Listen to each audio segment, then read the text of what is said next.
Hello everyone, welcome back to my YouTube channel. Bigg Boss Kannada season 12 ಶುರುವಾಗಿ 2 ವಾರ ಕಳೀತಾ ಬಂತು. ಆಲ್ರೆಡಿ ಸಾಟರ್ಡೆ ಎಪಿಸೋಡ್ ಕೂಡ ಶೂಟಿಂಗ್ ಮುಗಿದಿದೆ. ಇವತ್ತಿನ ಎಪಿಸೋಡ್ನಲ್ಲಿ ಕಿಚ್ಚ ಅವರು ಮಾಳು ಅವರಿಗೆ ಸಿಕ್ಕಾಪಟ್ಟೆ ಬೈತಿದ್ದಾರೆ. ಯಾವ ಕಾರಣಕ್ಕೆ ಕಿಚ್ಚ ಅವರು ಮಾಳು ಅವರಿಗೆ ಬೈದರು?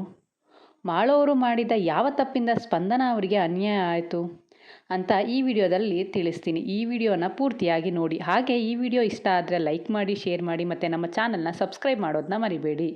ಮಾಳು ಅವ್ರಿಗೆ ಕಿಚ್ಚ ಅವರು ಖಡಕ್ ವಾರ್ನಿಂಗ್ ಕೊಟ್ಟಿದ್ದಾರೆ. ಮಾಳು ಅವರು ನನ್ನ ಕೈಲಿ ಇಲ್ಲಿ ಇರೋಕ್ಕಾಗ್ತಿಲ್ಲ, ನಾನು ಹೊರಗೆ ಹೋಗ್ತೀನಿ ಅಂತ ಹೇಳ್ಕೊಂಡಿದ್ದಾರೆ.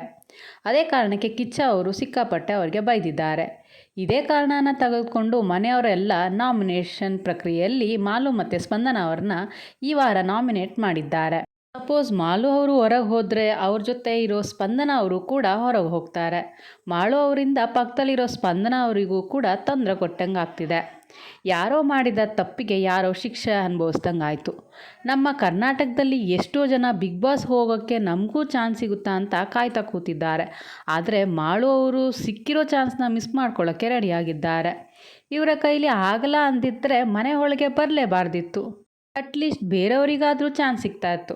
ಆದರೆ ಇವಾಗ ಈ ಥರ ಮಾಡೋದ್ರಿಂದ ಬೇರೆಯವರ ಅವಕಾಶ ಕೂಡ ಕಿತ್ಕೊಂಡಂಗಾಯಿತು.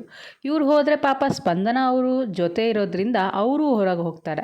ಅವರು ತುಂಬ ಆಸೆ ಕನಸು ಇಟ್ಕೊಂಡು ಬಿಗ್ ಬಾಸ್ ಮನೆ ಒಳಗಡೆ ಕಾಲಿಟ್ಟಿದ್ದಾರೆ. ಪಾಪ ಇವ್ರಿಗೂ ಅನ್ಯಾಯ ಆದಂಗೆ ಆಯಿತು.